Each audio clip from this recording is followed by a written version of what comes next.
오늘 전할 말씀의 제목은 전도에 관한 것입니다. 그 제목을 말한다면 도발적인 전도와 호감 있는 전도입니다. 오늘날 유행하는 전도 방식 가운데 하나가 상대방의 비위를 상하게 하지 않고 하는, 예컨대 예수 천당 불신 지옥 같은 도발적인 형태가 아닌 호감 전도입니다. 이 호감 전도는 사람들에게 복음을 전하는 것보다는 기독교에 대한 좋은 이미지를 심어주는 데 더 관심을 갖습니다. 거부감을 주는 성경은 아예 말하지도 말고 심지어 자신이 그리스도인이라는 것도 숨기라고 합니다. 기독교 이미지가 너무 부정적이라서 그래야만 그나마 전도에 접촉이 가능하다는 것입니다. 얼마나 전도가 안 되면 이런 고육지책까지 나왔을까 하는 연민의 마음도 듭니다. 그러나 100번 양보하더라도 인간과 복음에 대한 몰 이해에서 나온 전략인 것 같아 씁쓸합니다. 이들은 전도가 안 되는 것은 복음을 들려주지 않아서가 아니라 기독교에 대한 비호감 때문이라고 생각합니다.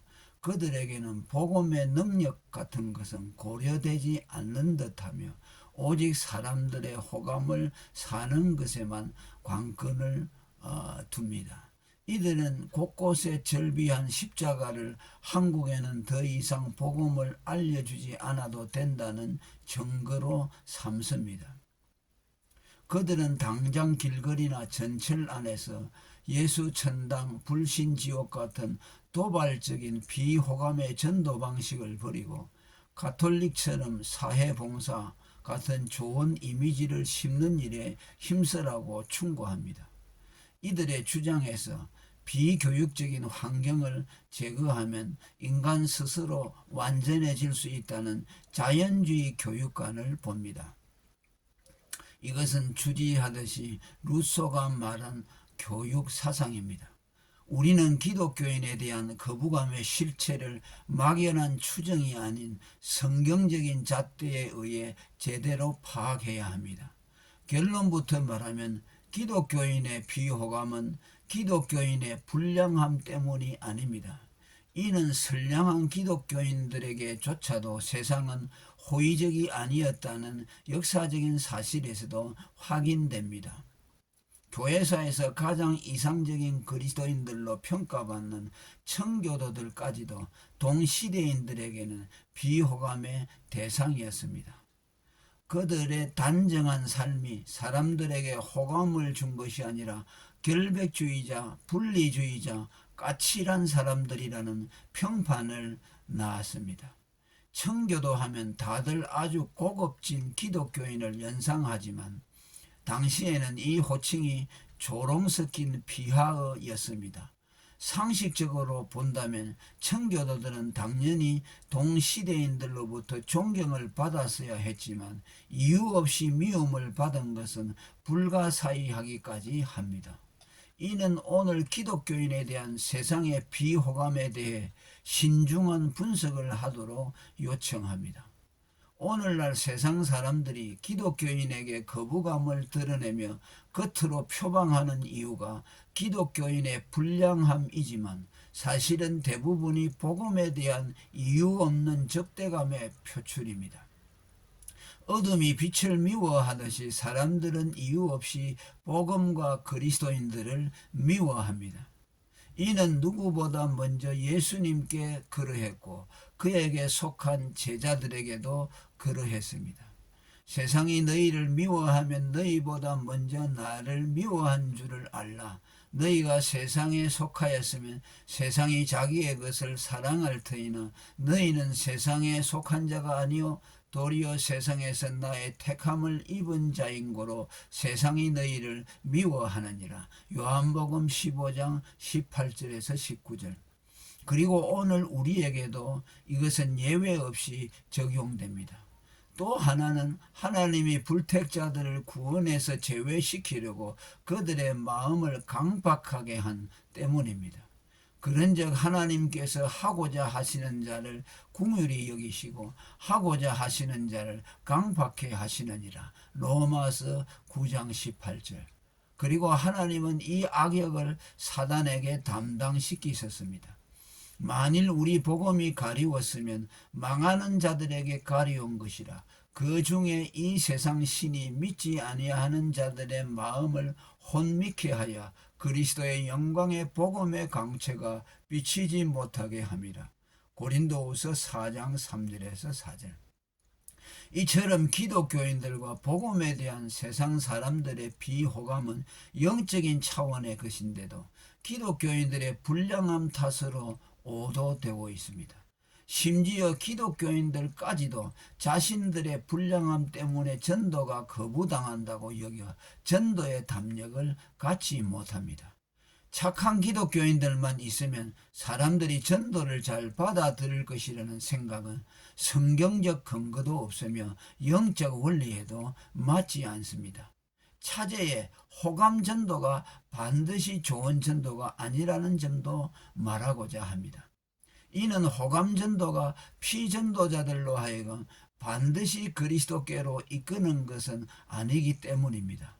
극단적인 예가 될지 모르나 과거 예수를 쏙 빼닮았다는 한 그리스도인이 어느 날 자신이 그리스도보다 사람들에게 더 주목받고 있음을 깨닫고는 일부러 사람들 앞에서 실망스러운 행동을 했다고 합니다. 예수 닮음을 통해 사람들에게 예수를 보여주려고 했는데 예수는 보여주지 못하고 자신이 사람들의 마음을 도둑질하고 있었기 때문입니다.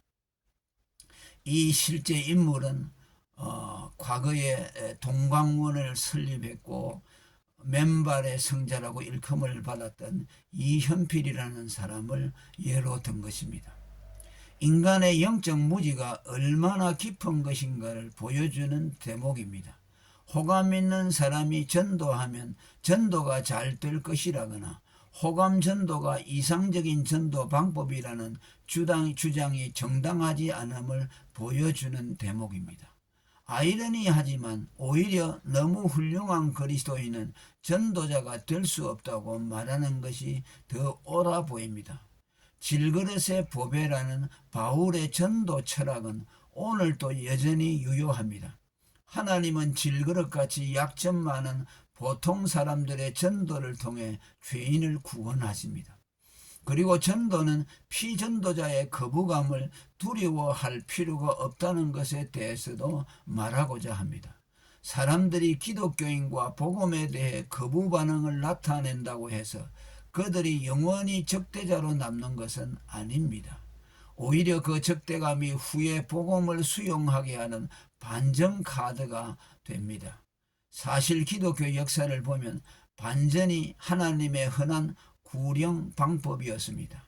극적인 반전의 상징이 사도 바울입니다. 그는 유대교도였을 때 극악한 기독교 핍박자였습니다. 스데반 살해에 찬성표를 던졌고 수많은 기독교인들을 죽이고 교회를 잔해했습니다. 그러던 그가 그렇게 자신이 핍박하던 복음을 위해 순교자가 됐습니다. 반전 중에 반전입니다. 그의 반전이 얼마나 극적이었으면 주님이 그를 오고 오는 세대에 하나님의 오래 참으심의 표본으로 삼았다고 할 정도였겠습니까? 바울뿐이겠습니까? 한국 초대교회 선교사들에게 악명 높았던 김익두 역시 극적인 반전의 사람이었습니다. 1900년도 어느 날 소알론 선교사의 부인이 안악시장에서 술에 취한 김익두에게 전도지를 나누어 주었습니다. 그것을 받아든 김익두는 그 자리에서 꾸깃꾸깃하여 전도지로 코를 풀었습니다. 이를 본 선교사 부인이 오늘 밤에 당신 코가 썩습니다 라고 말해 주었는데 그 말이 김익두의 귓전을 맴돌며 괴롭혔고 그것을 계기로 교회에 나가기 시작했습니다.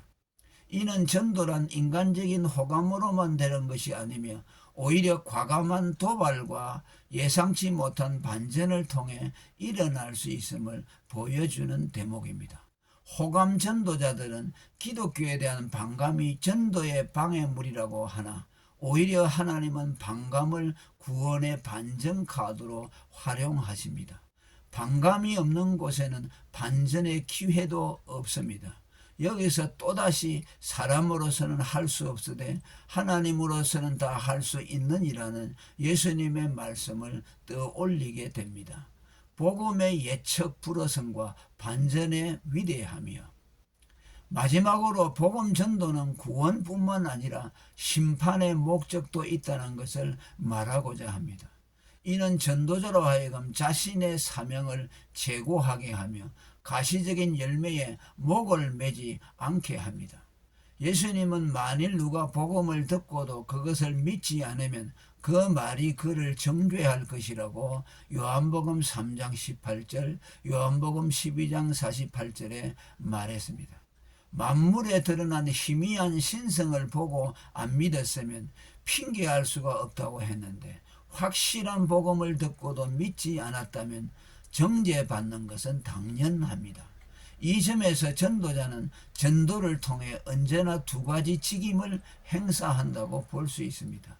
구령의 열매가 맺혔다면 그는 구원자 직임을 행사한 것이고 못 맺었다면 전도자는 심판자 직임을 행사한 것입니다.